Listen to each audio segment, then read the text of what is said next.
Levez vos mains vers Jésus, le Seigneur qui est notre Créateur. Père, nous te remercions. Levez vos mains vers lui en signe d'adoration. Déclarons, il est vrai que nous avons le Seigneur qui est notre Créateur. Père, nous te remercions. Nous sommes venus à toi, le Dieu qui est vivant. Remerciez-le pour le don d'aujourd'hui. Remerciez-le pour l'abondance de sa grâce. Remerciez-le pour un autre moment de rencontre en sa présence. La Bible déclare qu'ils vont de force en force, tous ceux qui se présentent devant le Seigneur en Sion. La Bible dit, car sans la foi, il est impossible de lui plaire, que quiconque s'approche de Dieu doit venir en croyant qu'il est, qu'il existe, et puis qu'il est le rémunérateur de ceux qui le cherchent avec diligence. Père, nous te remercions. Maintenant, criez à lui, ouvre mon intelligence. Que ta parole vienne avec le feu, que ta puissance vienne, qu'il y ait une grâce sur mon esprit aujourd'hui. Est-ce que vous priez? Soyez intentionnel dans votre prière, soyez passionné dans votre prière. Car quiconque demande, reçoit. Celui qui cherche, trouvera. Et à celui qui frappe, la porte sera ouverte. Car au nom de Jésus, nous prions. Amen. Pendant que vous êtes debout, je veux commencer par apprécier vraiment, sincèrement tout le monde. Il faut un certain niveau de discipline pour grandir spirituellement. La croissance spirituelle est pour les gens qui prennent Dieu au sérieux, premièrement, et ceux qui sont assez disciplinés pour marcher en accord avec les principes divins. Il est dit que dans les derniers temps, certains refuseront de supporter la saine doctrine. Il faut l'endurance de l'esprit, venir semaine après semaine. Laissez-moi vous dire quelque chose pendant que vous êtes encore debout. C'était très fort dans mon cœur alors que je priais et me préparais à venir. Il est important de savoir qui vous êtes en ce qui concerne ce ministère. Vous n'êtes pas des suiveurs. Ne vous qualifiez jamais de suiveur ou ne vous considérez jamais comme tel. Un suiveur est un fan. Un suiveur est quelqu'un qui adhère à un individu ou à une plateforme en se basant sur les émotions et sur les intérêts. Non, nous ne sommes pas des suiveurs. Les suiveurs sont des gens émotifs. Les suiveurs fonctionnent de manière conditionnelle. Il y a des fans de football qui peuvent être fans d'un club de football à un moment, puis être complètement déçus et changer, de club immédiatement et sans aucun complexe. Et donc, vous devez réaliser que n'ayez pas une mentalité de fan. Je viens ici juste parce que j'aime l'idée de Koinonia ou j'aime l'apôtre Joshua Selman. C'est plus que ça. Vous voyez, dans ce royaume, quand il s'agit de croissance, nous sommes des étudiants à l'école de l'esprit. Alléluia. Et quand vous vous soumettez à la croissance, vous devez abandonner la mentalité de fan et être connecté. Chaque fois que vous venez, c'est comme si vous veniez d'abord à l'école de l'esprit, l'aire de baptême. Vous venez pour être façonné, vous venez pour être bâti, vous venez pour être établi. Je voulais juste mettre ça en place parce que nous vivons dans une génération de célébrités. Et parfois, nous transposons certaines de ces idées à l'Église. Et nous avons juste cette idée comme s'il y avait un homme de Dieu célèbre ou un ministère célèbre. Tout ça, c'est du grand n'importe quoi. En ce qui concerne les desseins de Dieu, il y a Jésus, le Fils du Dieu vivant, et des vases privilégiés qui doivent communiquer son intention à un peuple, et un peuple passionné qui a faim d'apprendre Christ. C'est ce qui fait une église. Toute autre chose en dehors de cela est une perte de temps et une fabrication des hommes. Cela ne soutient aucune puissance de transformation, quelle qu'elle soit. Sommes-nous ensemble? Merci de vous être soumis au jeûne. S'il vous plaît, croyez au jeûne.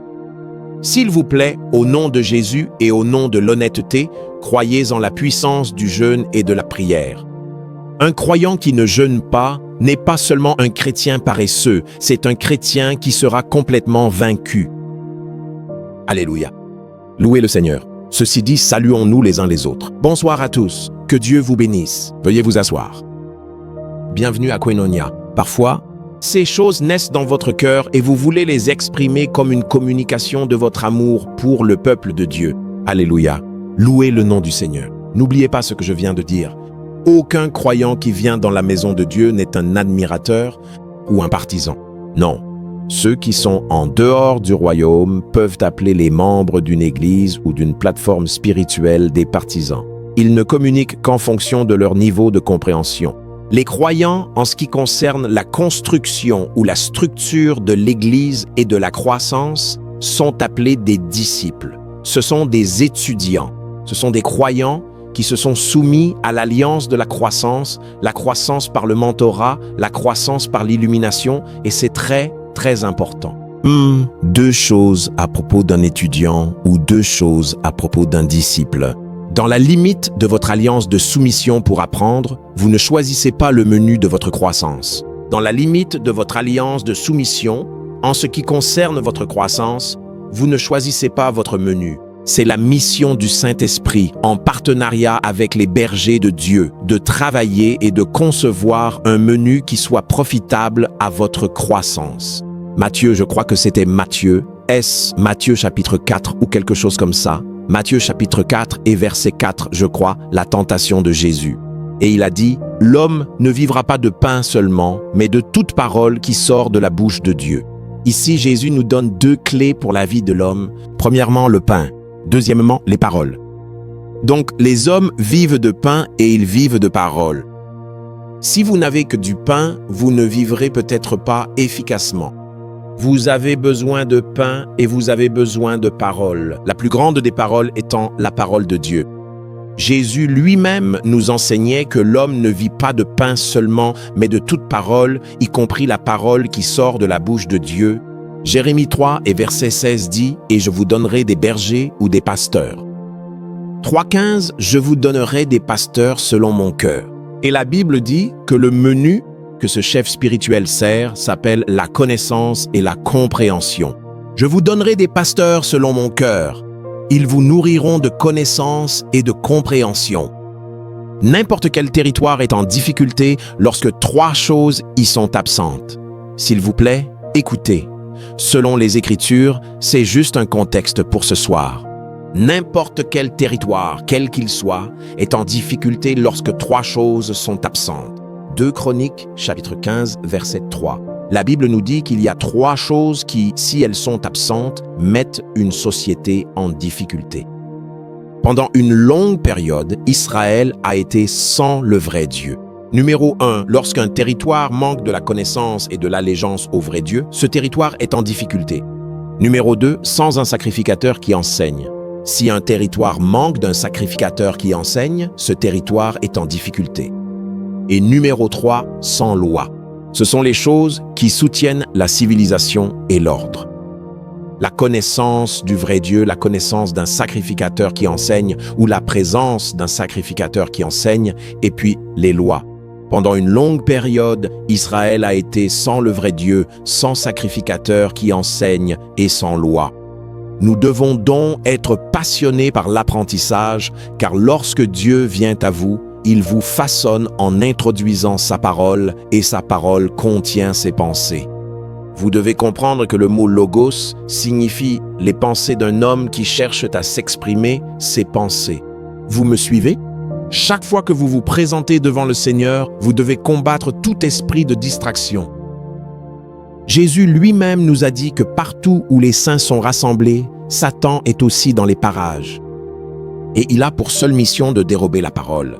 Dans la parabole de la semence et du semeur, il a dit que la semence est tombée sur toutes sortes de terrains. Et dès que la semence est tombée, Satan lui-même est venu sur ce terrain et a enlevé la semence. Et il dit que celles qui sont tombées dans la bonne terre sont ceux qui ont entendu et compris. Et parmi ceux qui ont entendu et compris, il y avait 3 niveaux de résultats, 30 pour 1, 60 pour 1 et 100 pour 1. Puisse votre vie commander au centuple, au nom de Jésus-Christ. Philippiens chapitre 1 et verset 7. Passons aux choses sérieuses de ce soir. Notre famille en ligne, notre famille de Zaria se connecte également. Bénédiction à vous tous. Soyez attentifs. Et eux, notre famille mondiale, que le Seigneur vous bénisse. C'est un honneur de vous apporter la parole. Philippiens chapitre 1 et verset 7.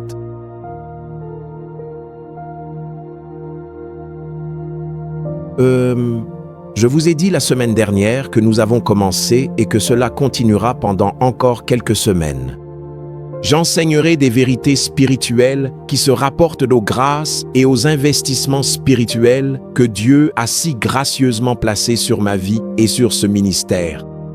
Et la raison pour laquelle le Seigneur m'a demandé d'enseigner ceci, s'il vous plaît, gardez ce verset et la deuxième partie de ce verset. Laissez-moi lire tout le verset, comme il est juste pour moi de penser cela de vous tous. C'est Paul qui parle maintenant, parce que je vous porte dans mon cœur. Quel bon berger! D'autant que, dans mes liens comme dans la défense et la confirmation de l'Évangile. Et voici ce qu'il dit. Vous tous, combien? Tous. Il dit, vous tous, vous êtes participants de ma grâce. Vous tous. Quand Dieu appelle un homme, s'il vous plaît, écoutez. Quand Dieu appelle un homme, parmi les nombreuses formations que Dieu donne à cet homme, il lui accorde l'accès à plusieurs niveaux, plusieurs dimensions que vous devriez recevoir en vous soumettant à un homme et à un ministère. Ce n'est pas seulement une information spirituelle, mais vous devez être participant de cette grâce.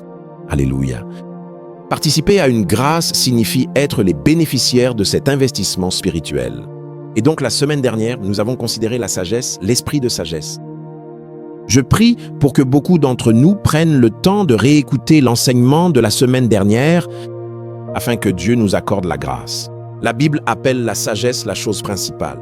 Alors, s'il vous plaît, soyez attentifs ce soir et dans les semaines qui suivront. Dieu nous aidera à aborder et à enseigner ces grâces qu'il a si généreusement investies dans ce ministère. Pourquoi est-ce ainsi? Afin que votre vie devienne une preuve.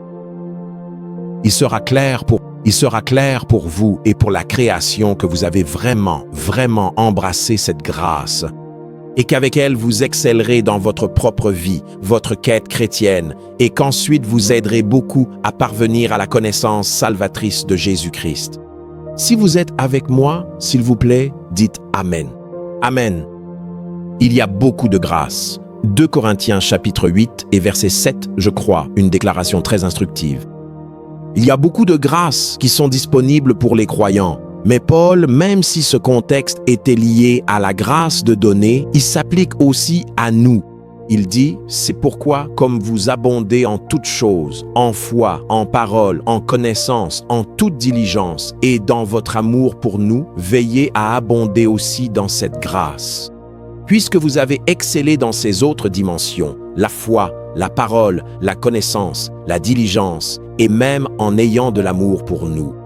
C'est mon désir, dit Paul, de voir cette expression de la grâce également à l'œuvre dans votre vie. Cela signifie qu'il est possible d'embrasser certaines dimensions et certains niveaux de cette grâce, et pourtant, sa plénitude pourrait ne pas encore s'exprimer dans votre vie pour l'instant. Et comme Paul, Dieu voit mon cœur et sait que je suis désireux que ces autres dimensions de la grâce, dont beaucoup d'entre nous n'ont peut-être pas encore fait l'expérience, que par l'enseignement de ce soir, Dieu nous accorde l'accès à cette grâce.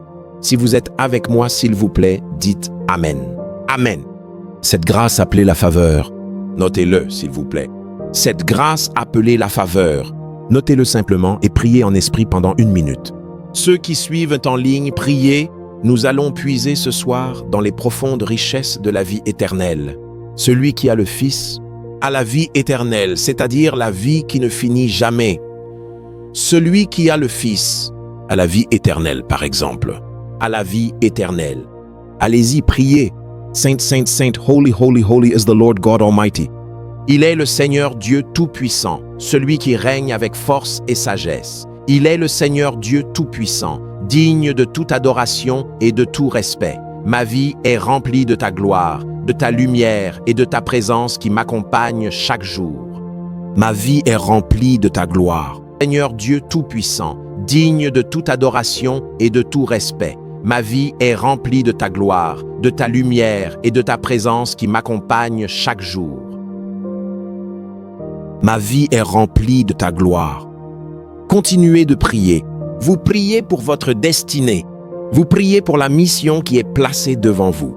L'un des mystères du royaume est sur le point d'être dévoilé. Kali shalakata bariata, shke de brenteke parakata, toskelebre deke balakata, ambragata barata, sodo balakata briata. Ma vie est sur le point de changer. Merci Jésus, car ta parole vient. Telemataka tabrandeke telekata, indebreteke broska de balakata. Alléluia. Veuillez vous asseoir. Cette grâce appelée la faveur. Je ne veux pas être arrogant. Et pardonnez-moi si jamais vous percevez une communication quelconque qui représente ou connote de l'arrogance. Nous sommes tous le fruit de la miséricorde et de la grâce de Dieu. Mais je vais vous dire une vérité et je ne veux pas insulter votre parcours. Celle-ci, pour une raison quelconque, est à peu près la plus difficile des grâces que j'ai vues pour ce qui est de la recevoir, que Dieu a placée sur ma vie et sur ce ministère. J'ai vu des gens recevoir la grâce du prophétique si facilement. J'ai vu des gens recevoir la grâce du miraculeux si facilement. J'ai vu des gens recevoir la grâce, des dimensions de l'onction, la présence de Dieu, la révélation. Mais quand il s'agit de cette grâce appelée la faveur, je ne sais pas pourquoi ça a été si difficile.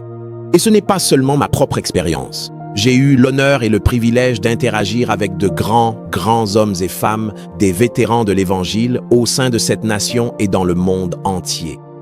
Et pour une raison quelconque, il semble y avoir la même plainte, à savoir qu'il semble que ceux qui sont sous cette onction, pour une raison quelconque, ne sont pas capables de recevoir et de reproduire cette grâce. Et je prie pour que ce cas et ce récit changent ce soir. Amen. Dieu est le Dieu infiniment sage, et dans ses rapports avec les hommes, s'il vous plaît, soyez attentifs. J'enseigne maintenant. L'homme par défaut, écoutez-moi, l'homme par défaut, en raison de la nature déchue et en raison de la limitation que notre humanité nous apporte, l'homme est limité. Extrêmement limité, plus limité que nous ne l'imaginerons jamais. Et donc, pendant que vous séjournez sur terre, que vous marchez sur cette terre en essayant de vivre votre destinée et votre mission, tôt ou tard, vous réaliserez à quel point nous pouvons être limités. Peu importe à quel point nous sommes bien intentionnés, peu importe à quel point nous sommes sincères, l'homme par défaut est limité. Il n'est pas limité parce qu'il est mauvais, nécessairement. Il n'est pas limité parce qu'il est méchant ou quoi que ce soit. Non. La même limitation s'applique aux bonnes personnes et aux mauvaises personnes. La même limitation s'applique aux personnes altruistes et égoïstes. Il y a différentes nuances de limitation qui pèsent sur nous du fait que nous portons ce corps mortel. Vous devez en être conscient. Et donc Dieu, dans sa sagesse et dans son amour, a conçu plusieurs systèmes d'avantages. C'est ainsi que je les appelle. Des systèmes d'avantages qui, si et quand les saints accèdent à ces systèmes d'avantages, peuvent commencer à transformer un croyant ordinaire et limité en un signe et un prodige. S'il vous plaît, soyez attentifs. Cela signifie qu'en dehors de l'influence de ces systèmes d'avantages, personne n'a l'espoir de finir en force et de vivre la plénitude de sa destinée en Christ. L'avantage que le croyant a, écoutez-moi, l'avantage qu'apporte l'entrée dans la vie de foi, entre autres choses, est l'accès à ces systèmes d'avantages. Donc si vous naissez de nouveau, disons à l'âge de 40 ans, il va vous falloir... Déjà, le temps est contre vous, est-ce vrai? Félicitations pour être entré dans le royaume, mais le temps est déjà contre vous, car l'unité de la destinée est le temps. Et si vous naissez de nouveau à 40 ans, pensez au temps qu'il vous faudra pour débattre du ministère du Saint-Esprit jusqu'à ce que vous lui ouvriez enfin votre cœur, d'embrasser la parole de Dieu et de commencer à apprendre les rudiments fondamentaux de l'Évangile. Le temps que vous atteigniez un quelconque niveau de maturité selon le rythme de votre passion, cela peut prendre 5-10 ans. Puis comprendre votre mission et commencer à la vivre. Donc, le fait d'avoir connu Dieu sur le tard vous place déjà dans une position désavantageuse. Alors Dieu a introduit dans notre espace chrétien des systèmes d'avantages comme la vitesse. De sorte qu'il est possible que dans des circonstances normales, il vous faille 10 ans pour connaître Dieu et vivre votre destinée. Mais il y a une condition qui peut être introduite dans votre vie qui, en 1 ou 2 ans, vous fera rattraper ceux qui ont pris 10 ans d'avance sur vous. C'est ce qu'on appelle la vitesse. On est ensemble? Oui, des systèmes d'avantages. Une femme, par exemple, en tout respect, qui aurait espéré en Dieu pour avoir un enfant, et 10-15 ans plus tard, toujours pas d'enfant. Maintenant, même si elle donne naissance à un enfant, combien d'années lui faudra-t-il pour élever cet enfant ou ces enfants pour qu'ils deviennent adultes et matures? Si elle est censée avoir un enfant, un, espacé de 2 ou 3 ans, cela va prendre beaucoup de temps à cette femme. Alors Dieu peut introduire quelque chose dans cette condition. Cette même femme peut avoir des triplés ou des quadruplés. Vous voyez, ce n'est pas une délivrance, c'est une restauration. Parce que Dieu a pris 10, 12 ans et les a mis en 9 mois. C'est plus que la simple célébration de l'arrivée de plusieurs enfants. Par ce miracle, Dieu déclare que vous pouvez avoir la domination sur le temps. On est ensemble? Tout le monde, dites système d'avantage. Oui, c'est ça. Vous devez connaître l'implication d'être un enfant de Dieu. Être un enfant de Dieu a des implications. Et l'un de ces systèmes d'avantages qui a été placé dans la vie des croyants pour notre profit, pour nous aider à maximiser nos destinées en Christ, est une grâce appelée la faveur. Alika liaba koshia tabada, que la vie par défaut est cruelle. La vie par défaut est déséquilibrée. La vie par défaut peut être vicieusement injuste. La faveur devient l'égaliseur. La faveur devient ce qui apporte l'équilibre dans votre vie. On est ensemble? Cette grâce appelée la faveur. Je vous ai déjà partagé mon expérience et permettez-moi de rendre hommage à de très nombreuses personnes, mais à 2 grandes personnes qui ont été utilisées par Dieu très puissamment pour influencer ma vie et pour être des canaux pour la réception de cette grâce. Premièrement, je l'honore et je remercie Dieu qu'il soit en vie. Et je prie qu'il puisse entendre et savoir cela, Dr. Mike Murdock. C'est un instrument que Dieu a utilisé pour communiquer et m'aider à comprendre cette grâce appelée la faveur.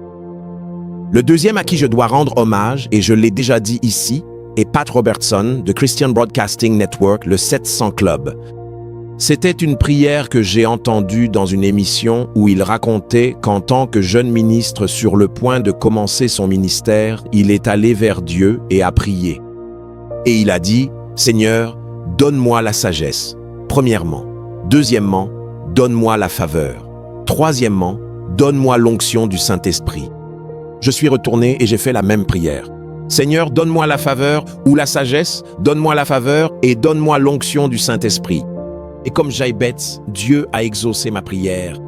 Et le reste aujourd'hui, c'est de l'histoire. Une histoire qui glorifie Dieu. Une histoire qui apporte la gloire au nom du Seigneur. Exode chapitre 3 et verset 21. Nous allons lire 2 passages et ensuite je commencerai à partager ce profond mystère du royaume. Lisons ensemble de concert. Prêt? 1, 2, lisons. Et je donnerai la faveur à ce peuple, s'il vous plaît, lisez aux yeux des Égyptiens. Et il arrivera que, lorsque vous partirez, vous ne partirez point les mains vides. S'il vous plaît, lisez-le encore une fois. Aux yeux des Égyptiens. Et il arrivera que, lorsque vous partirez, vous ne partirez point les mains vides. S'il vous plaît, lisez-le encore une fois. Et je ferai trouver faveur à ce peuple aux yeux des Égyptiens. Et il arrivera que, lorsque vous partirez, vous ne partirez point les mains vides. Ainsi, vous pouvez savoir que la faveur est sur vous. Et vous pouvez savoir quand la faveur n'est pas sur vous. Passage numéro 2, Exode chapitre 11, verset 3. Exode chapitre 11, verset 3. Prêts à lire à nouveau? Merci pour votre patience. 1, 2, lisons. Et l'Éternel fit trouver faveur au peuple aux yeux des Égyptiens. De plus, l'homme Moïse était très grand dans le pays d'Égypte, aux yeux des serviteurs de Pharaon et aux yeux du peuple. Arrêtez, nous allons le relire une fois de plus. Je sais que vous l'avez lu de mémoire. Maintenant, regardez ce que vous lisez et prêtez simplement attention à la puissance de ce que vous lisez. Prêt? Encore une fois. Et l'Éternel fit trouver faveur au peuple aux yeux des Égyptiens. Puis il isole un homme et montre précisément ce que la faveur peut véritablement accomplir. Il dit, de plus, l'homme Moïse, en raison de cette faveur particulière, était considéré comme très grand dans le pays d'Égypte. Numéro 1, il était très grand dans le pays d'Égypte. Numéro 2, il était très grand aux yeux des serviteurs de Pharaon. Numéro 3, il était très grand aux yeux du peuple. La faveur. Qu'est-ce que la faveur? Laissez-moi, faites juste une petite pause avant d'écrire. Je pense que l'une des raisons pour lesquelles de nombreux croyants n'ont pas encore pleinement accédé à la réalité de la faveur, c'est la définition dominante de la faveur. Maintenant, je ne veux pas minimiser ou insulter le caractère sacré, mais il y a eu de nombreux déséquilibres en ce qui concerne l'enseignement de la faveur. Et c'est en grande partie la raison pour laquelle de nombreux croyants n'ont pas pu entrer dans l'expérience de la faveur. La définition elle-même. Pour la plupart d'entre vous, si je vous demande, s'il vous plaît, définissez-moi la faveur, ce que vous direz habituellement, c'est que la faveur est un accès non mérité. Est-ce vrai? Vous n'avez pas tort, mais votre définition est largement incomplète. La faveur est une grâce qui est multidimensionnelle. Voyez-vous? L'accès non mérité n'est qu'une des définitions de la faveur. Et le fait même que vous croyez que la faveur n'est pas méritée est la raison pour laquelle nous pourrions ne jamais la recevoir. Quand vous dites aux croyants que la faveur est méritée, ils disent « Ah non, non, non, non, non. La faveur n'est pas méritée. » Et parce que nous avons l'idée que la faveur est imméritée, nous pensons qu'il n'y a rien à étudier sur la dynamique du fonctionnement de la faveur. Si quelque chose est immérité, pourquoi devrais-je aller jusqu'à l'étudier? Laissez-moi vous dire, par l'autorité de la parole de Dieu, la faveur est méritée. La faveur est multidimensionnelle dans son fonctionnement et ce n'est qu'une dimension de la faveur qui semble être une faveur imméritée ou un accès immérité. C'est-à-dire quand il s'agit du salut, le sacrifice substitutif de Christ. Toute autre dimension de la faveur est méritée. Le simple fait de croire que la faveur est imméritée ressemble à une communication très sincère, mais elle est destructrice. De nombreux croyants ont été incapables d'y entrer. Vous ne pouvez pas dire que la sagesse est imméritée. Les gens savent que la sagesse est méritée, alors ils la recherchent. Ils apprennent tout ce qu'il y a à apprendre sur la sagesse. Donc, la première chose que nous devons corriger dans l'amour ce soir, c'est que la faveur est méritée. La faveur est méritée. Qualifier l'entièreté de la faveur d'accès immérité n'est pas tout à fait exact. Alors, définissons la faveur. Je vais vous donner quelques définitions.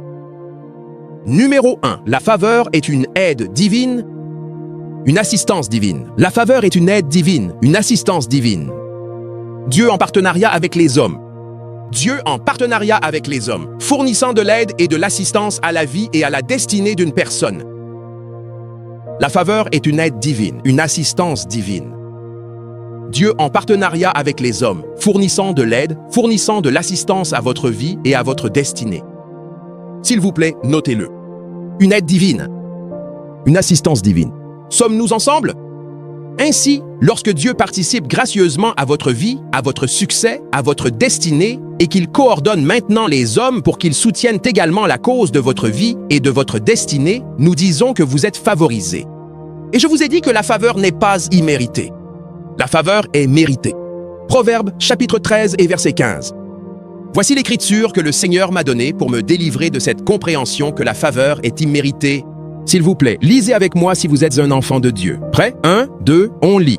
Une bonne intelligence procure la faveur, mais la voie des transgresseurs est dure. Encore une fois, une bonne intelligence procure la faveur.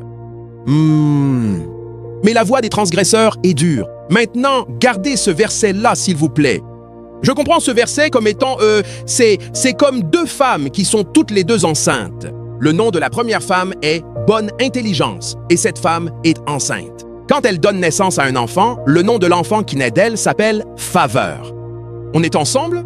De l'autre côté, il y a une autre femme qui est aussi enceinte. Son nom est Transgression. Elle donne naissance à un enfant, le nom de cet enfant est Difficulté. Donc, la faveur et la difficulté sont des enfants qui viennent de mères. Une mère s'appelle Bonne Intelligence. L'autre mère s'appelle Transgression. Vous savez ce qu'est la transgression? La violation des modèles. Donc, cette mère appelée Bonne Intelligence peut donner naissance à un enfant et nous appelons cet enfant Faveur. Cette autre mère appelée Transgression peut donner naissance à un enfant. La difficulté a une explication. Ce n'est pas juste un phénomène sociologique. Ce n'est pas l'absence de privilèges et d'avantages. La difficulté. Maintenant, c'est une vérité très inconfortable, car lorsque vous parlez ainsi, beaucoup de gens sont offensés. Surtout ceux qui peuvent sembler traverser toutes sortes de problèmes, que ce soit sur le plan financier ou autre. Mais vous devez avoir le cœur ouvert. Que Dieu soit, il est dit que la voie du transgresseur est dure. C'est très, très puissant. De nombreux croyants ont refusé d'embrasser cette grâce appelée faveur. Et ils ont été limités en ce qui concerne leur mission divine. Et je prie que Dieu lui-même nous aide à vraiment comprendre comment la faveur fonctionne. Notez ceci. La faveur est vraiment la raison numéro 1 pour laquelle les gens réussissent dans le royaume. La faveur de Dieu est la raison numéro 1 pour laquelle les gens réussissent dans le royaume. Quand Jésus est venu et a marché dans la chair, Luc chapitre 2, verset 52, Jésus lui-même, pouvez-vous imaginer cela? Jésus, la parole de Dieu, le logos de Dieu, a dû lutter pour la faveur pour exceller dans sa mission. Et Jésus croissait, dit la Bible, en sagesse. Jésus croissait en stature. Et Jésus, la parole de Dieu, a eu besoin de la faveur pour accomplir sa destinée divine. Il croissait en faveur auprès de Dieu et des hommes. Maintenant, cela vous dit automatiquement qu'il y a deux niveaux de faveur. Il y a la faveur auprès de Dieu et il y a la faveur auprès des hommes. Vous pouvez avoir la faveur de Dieu et ne pas avoir la faveur des hommes. Si vous avez la faveur de Dieu, vous aurez des rencontres angéliques. Vous pouvez même aller au ciel et revenir, mais vous souffrirez dans cette vie, c'est certain. Parce que la terre, il l'a donnée aux fils des hommes. Beaucoup de gens ont la faveur de Dieu. L'accès à l'illumination, la compréhension des Écritures. Mais pour ce qui est d'exceller dans la vie et la destinée, ils ne comprennent pas la dynamique de la vie sur cette terre et dans ce royaume. Vous avez besoin de la faveur de Dieu et des hommes. Nous voyons l'utilisation de la faveur auprès des hommes, quand Jésus a eu besoin d'un âne pour son entrée triomphale. C'était à cause de cette grâce appelée faveur qui était sur lui. Il dit « Allez détacher cet ânon, et si quelqu'un vous demande, dites-lui que le maître en a besoin. » Frères et sœurs, si Jésus n'avait pas eu cette grâce appelée faveur, il aurait été surpris de ce que le propriétaire de cet âne aurait fait. Sommes-nous ensemble? Oui, monsieur. La faveur. Chaque témoignage de victoire et de succès dans le royaume est lié à la faveur. Chaque témoignage de victoire et de succès dans ce royaume est lié à la faveur. S'il vous plaît, notez cela. C'est très, très important. Chaque témoignage de victoire et de succès dans ce royaume est lié à la faveur. S'il vous plaît, notez ceci. Dans ce royaume, qui vous hait n'a pas d'importance, mais qui vous aime en a. Dans ce royaume, qui vous hait n'a pas d'importance, mais qui vous aime en a. Ce sont des points très puissants du royaume que vous devez noter. Que dans ce royaume, qui vous hait vraiment n'a pas d'importance, mais qui vous aime en a. Un roi est une femme nommée Vashti, et elle perd son trône immédiatement. Le roi tombe amoureux d'une femme nommée Hadassa, Esther, et de jeunes filles de village, elle s'élève presque immédiatement pour devenir reine. Le roi aime un homme, même si cet homme était contre les desseins de Dieu, nommé Aman. Il haïssait Dieu et il haïssait les Juifs. Mais simplement parce que le roi l'aimait, il est resté dans le palais et il avait la domination. Le jour où le roi l'a haï, même s'il se repentait, il serait quand même sorti du palais. Il servira le Dieu de la Bible en dehors du palais. On est ensemble maintenant. Une femme nommée Ruth rencontre un homme grand et noble nommé Boaz. Et il l'aime et en un instant, sa vie est changée. Pendant 430 ans, cette bête cruelle de roi appelée Pharaon, toutes sortes de pharaons sont venus et sont partis, opprimant le peuple de Dieu. Et soudain, Dieu a accordé cette grâce à la nation d'Israël et le même Pharaon qui les a opprimés. La Bible dit qu'il leur a donné tant de cadeaux, qu'ils étaient si pressés de partir qu'ils n'ont même pas laissé leurs pattes levées. Qui vous apprécie dans ce royaume est important. Notez ceci. Toutes les bénédictions viennent de Dieu par les hommes, pour les hommes. C'est une information spirituelle puissante. S'il vous plaît, soyez attentifs. Ces vérités vous aideront à exceller, à servir les desseins du royaume et à vivre une vie chrétienne très victorieuse tout en accomplissant votre destinée. Comprenez bien ceci. Toutes les bénédictions viennent de Dieu, mais elles viennent par les hommes, pour les hommes. Quand Dieu dit oui et que ceux qui aident votre destinée disent non, la réponse restera dans le domaine de l'esprit. Elle ne se manifestera pas dans ce domaine-ci. Croyez-moi. Si vous dites que tout ce dont j'ai besoin dans cette vie, c'est Dieu, et que vous voulez dire par là que mon allégeance, mon amour, ma passion et mon engagement sont pour lui, vous avez raison. Mais si vous dites que tout ce dont j'ai besoin dans cette vie, en ce qui concerne la dynamique du succès, vous avez tout à fait tort. Même Dieu a eu besoin des hommes. Demandez à l'ange ce qu'il faisait en cherchant des femmes avec un utérus. Jésus veut venir sur terre. Il est piégé au ciel jusqu'à ce qu'une femme offre son sein. Regardez comment l'ange est venu l'expliquer. Aussi puissant qu'il était, la parole est restée dans le domaine de l'esprit. Et l'ange est venu et a dit « Marie, tu es hautement favorisée. Voici ce qui va t'arriver. » Elle a dit « Explique-moi. Savez-vous, la même question que Marie a posée était la même que Zacharie a posée. Ils ont puni l'un et laissé l'autre parce que Zacharie n'était pas hautement favorisé, mais Marie était hautement favorisée.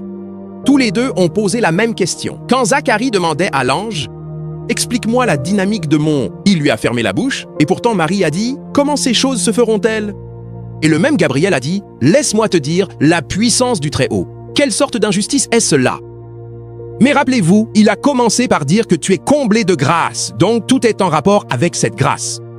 Pose tes questions, car elle est sur toi. Asseyez-vous, asseyez-vous! S'il vous plaît, soyez attentifs, ne soyez pas distraits. Si vous êtes distrait, c'est une attaque. Si vous êtes distrait, c'est une attaque. Dieu a quelque chose à dire. Écoutez attentivement. Dieu a quelque chose d'important à dire. Écoutez, écoutez bien, soyez très attentifs, car Dieu a vraiment quelque chose à dire à chacun de nous aujourd'hui. Alors, il a dit, « La puissance du Très-Haut viendra sur toi. » Elle a dû donner la permission à l'ange, « Qu'il me soit fait selon ta parole. » Et la parole a été faite chair. Vous apprendrez au cours de cet enseignement qu'il y a des gens sur terre qui sont incontournables. Vous ne pouvez pas les écarter. Si Dieu veut t'aider, il fera en sorte qu'il te favorise. C'est ainsi que tu passes cette porte. Écoutez, croyant que Dieu ait pitié de nous et nous délivre de l'ignorance. Il y a beaucoup de croyants qui souffrent aujourd'hui parce que la sagesse et la compréhension qui permettent de vivre et d'exceller dans le cosmos sont largement absentes. Et donc, nous continuons à prier en langue, à tomber sous l'onction pour découvrir que nous échouons lamentablement dans la vie. Parce que la compréhension de la dynamique de la vie dans notre contexte sociologique nous fait défaut. C'est pourquoi Dieu a établi l'Église comme un avantage pour la société. On est ensemble? Oui? Ce monde que vous voyez est le monde des hommes. Et si vous ne comprenez pas la dynamique de la faveur, vous pouvez être appelé de Dieu, vous pouvez être oint, avoir des rencontres dans le lieu secret. Mais vous serez surpris de constater que vous risquez de ne jamais accomplir votre destinée. La faveur. Chaque résultat que vous voyez dans ce royaume est lié à la faveur. Chaque. On est toujours ensemble. S'il vous plaît, notez ceci. Vous avez besoin de la faveur pour atteindre vos objectifs et accomplir votre destinée divine en Christ. Vous avez besoin de la faveur. Vous avez besoin de la faveur pour atteindre vos objectifs. Vous avez besoin de la faveur pour accomplir votre destinée divine en Christ. Comme c'est vrai, surtout à l'époque dans laquelle nous vivons. Vous avez besoin de la faveur pour atteindre vos objectifs. Vous avez besoin de la faveur pour vivre votre destinée divine. Qu'est-ce que la faveur? La faveur, c'est quand Dieu suscite des hommes pour qu'ils investissent leur temps, investissent leurs ressources, investissent leur crédibilité dans votre destinée. Quand Dieu élève des hommes pour qu'ils investissent leur temps, leurs ressources, leur crédibilité. Regardez-moi, croyants. Savez-vous que pour la plupart des choses pour lesquelles nous prions, les réponses ne viennent pas du ciel? Les réponses sont déjà sur la terre. Et la plupart des choses pour lesquelles nous prions aujourd'hui, la plupart d'entre elles dépendent des hommes. Les sujets de prière de nombreuses personnes se trouvent sur le bureau de certains individus sur terre, et même dans cette ville. C'est en leur pouvoir. Littéralement, une seule signature détient le pouvoir de bouleverser la vie d'un homme. C'est vrai. Combien de grands hommes et femmes de Dieu, appelés et aimés avec tant de passion par Dieu, qui aiment Dieu de tout leur cœur. Mais ils ne se sont pas soumis à l'intelligence spirituelle qui donne accès à cette grâce pour exceller dans la vie et le ministère. J'ai rencontré des hommes et des femmes oints sur terre. Je vous le dis, j'ai rencontré des hommes et des femmes oints dans cette nation. Et je regarde leur vie et je vois leur sincérité et leur passion pour Dieu. Mais je peux regarder et avec une précision déconcertante, oui, déconcertante, je peux pointer les lacunes, l'absence des grâces dans leur vie qui devraient agir en synergie pour produire une destinée enviable. L'une d'entre elles est la faveur. Beaucoup d'entre vous travaillent très dur. Vous êtes sincères. Vous aimez le Seigneur. Beaucoup d'entre nous ont vu leurs proches travailler très dur. C'est l'absence de faveur qui a conduit à cette affirmation « La vie est injuste ». Vous entendez les gens le dire. La vie est injuste. On est ensemble. J'ai vu l'avantage et les bénédictions que procure la grâce de la faveur. Et il y a un désavantage. Il y a un sérieux désavantage si vous n'avez pas la faveur. Laissez-moi être honnête avec vous. Dans cette vie, j'ai découvert et je continue de le découvrir à mesure que Dieu m'aide à avancer dans ma vie, dans le leadership et le ministère, j'ai compris que les gens, en réalité, ne se soucient pas de vous. C'est une révélation très douloureuse. Ça prend généralement beaucoup de temps aux gens. Les gens ne se soucient pas du tout de vous. Ils sont passionnément obsédés par le fait de donner un sens à leur propre vie. Donc, ce qui les amènera à laisser leurs propres affaires et à porter leur attention sur vous doit être divin. Écoutez, la plupart d'entre nous ont cette idée superstitieuse que simplement parce que j'aime Dieu, tout le monde va mettre sa destinée en pause et juste faire attention à moi. Non, monsieur. Apôtre, l'autre jour, j'étais assis à l'église et quelqu'un me regardait en souriant. Mon frère, pendant qu'il te regardait, il pensait à autre chose. Je peux presque te dire que ce n'est pas toi qu'il regardait. Je ne suis pas sarcastique. Avez-vous déjà vu des gens qui parlent seuls en marchant? Et vous pensez qu'ils vous parlent, mais en fait ils se parlent à eux-mêmes. Comment vais-je payer ce loyer? Il dit qu'il ne vous parle pas. Il discute de quelque chose de sérieux. Écoutez, savez-vous pourquoi je vous enseigne ça? Ce n'est pas juste pour en rire ou pour se moquer. S'il est vrai que votre succès ne dépend pas seulement de la dynamique de la manifestation, c'est que Dieu est en partenariat avec les hommes pour que cela se produise. Et ces hommes sont actuellement distraits, à la poursuite de leur propre destinée. Qu'est-ce qui, selon vous, poussera ces hommes à laisser tomber tout ce qu'ils font, puis à se tourner vers vous et à vous consacrer leur temps, à vous consacrer leurs ressources, à vous consacrer leur énergie, vous permettant de grimper et de vous appuyer sur eux? Je prêchais, viens Sam. Je prêchais il y a quelques années et un homme de Dieu a prêché avant moi et il a partagé une histoire que j'ai trouvée très très puissante. Soyez attentifs à cette histoire. Voici ce qu'il a dit. Qu'il y avait un avocat de renom, je crois, dans ce pays ou quelque part dans le monde. Un grand juriste, très riche, très prospère, influent, quelqu'un dont le nom est une clé. Vous savez, les noms peuvent être deux choses, des clés ou des cadenas. Mais celui-ci, son nom est une clé. Et il y avait ce jeune avocat qui avait essayé encore et encore, essayé de monter son cabinet, mais ça a échoué. Un homme très sincère et intelligent. Écoutez bien. Et il était vraiment frustré. Et il s'est tourné vers Dieu dans la prière et a dit « Seigneur, change ma vie, les choses doivent changer ». Et chaque fois qu'il se tenait là, il voyait certains de ses grands clients, des institutions, courir partout pour parler à cet avocat de renom. Pour les aider, vous savez, dans toutes sortes de services juridiques. Et ces gens soumissionnaient pour des millions de dollars. Et ce monsieur trouvait que la vie était si injuste. Je ne cherche qu'une fraction de tout ça.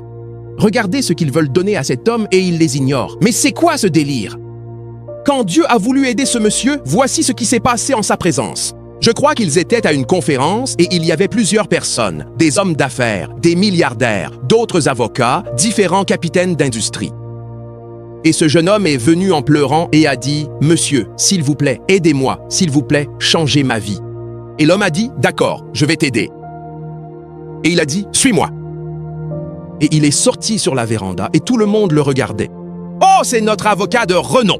Qu'est-ce qu'il fait avec ce type ?» Puis il a commencé à parler avec lui. « Alors, comment allez-vous? Comment va ta femme ?» Et il a dit « Monsieur, ce n'est pas le problème, je suis fauché. » Il a dit « Parle-moi, c'est tout. » Et ils marchaient ensemble. « Comment vas-tu? Manges-tu bien? Prends-tu soin de toi ?» Et il était en colère.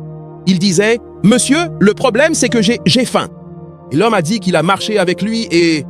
Quand il a marché avec lui, il est entré dans son bureau et a dit « Si tu échoues encore, ne reviens plus dans mon bureau. Écoutez, écoutez. Savez-vous ce qu'il faisait? Les gens disaient « Qui est cet homme? S'il vous plaît, asseyez-vous. Asseyez-vous et apprenez. Vous êtes dans la maison de Dieu. Ce monsieur est sorti. Histoire vraie. Il était sur le point de chercher une moto pour rentrer chez lui. Et quelqu'un l'a arrêté et lui a dit « Pardon, je vous ai vu avec cet homme.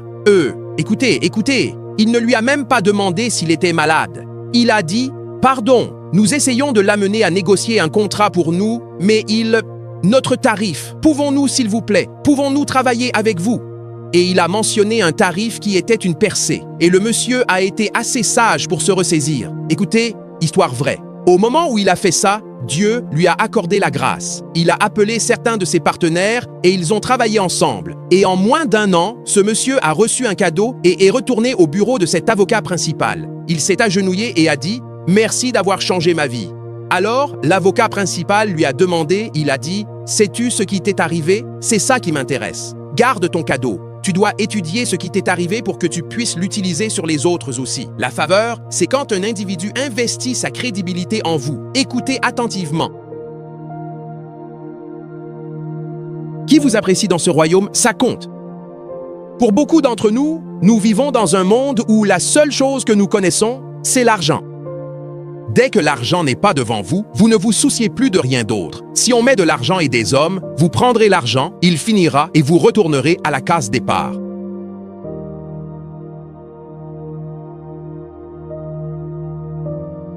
Il y a 7 monnaies que nous utilisons pour acheter des réalités dans ce royaume. Tout s'achète. Il y a 7 monnaies. La moindre d'entre elles est l'argent. Je prie pour vous, Koinonia, du plus profond de mon cœur.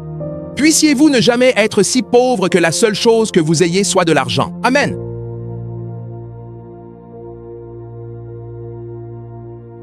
Laissez-moi refaire cette prière. Et je le dis avec tout le sens des responsabilités. Puissiez-vous ne jamais être si pauvre que la seule chose que vous ayez soit de l'argent dans votre distributeur.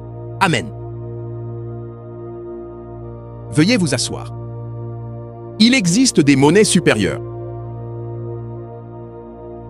L'argent en soi, vous voyez. Nous avons une série sur les finances à venir. Mais l'argent en soi, vous voyez, est un produit. Il y a un capital qui l'achète. Le nom du capital qui achète l'argent est ce que la Bible appelle les vraies richesses. L'argent en soi est un produit. Comprenez-vous ce que je vous enseigne maintenant? Oui. Si je veux acheter cette Bible, venez. Venez. Levez-la. Si vous voulez acheter cette Bible, seriez-vous offensé si je sors de l'argent juste pour l'utiliser? Hein? D'accord, regardez ça.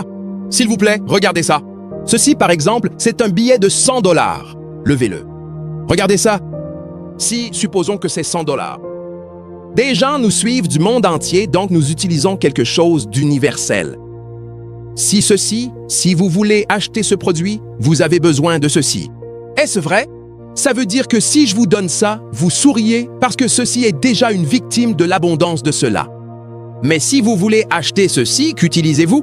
Parce que c'est aussi un produit. Qu'utilisez-vous pour acheter ceci? L'argent achète ceci. Mais si c'est l'argent que vous voulez acheter lui-même, qu'utilisez-vous pour l'acheter?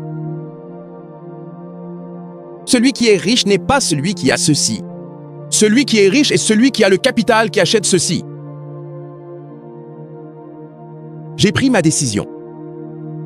Vous savez, beaucoup de gens croient que les prédicateurs sont des gens peu intelligents et que c'est seulement en matière de salut qu'ils ont quelque chose à dire. Quand il s'agit des sujets qui aident les gens à exceller et à vivre une vie chrétienne victorieuse tout en servant les desseins du royaume avec dignité et honneur, la plupart des gens croient que la maison de Dieu n'est pas l'endroit où aller.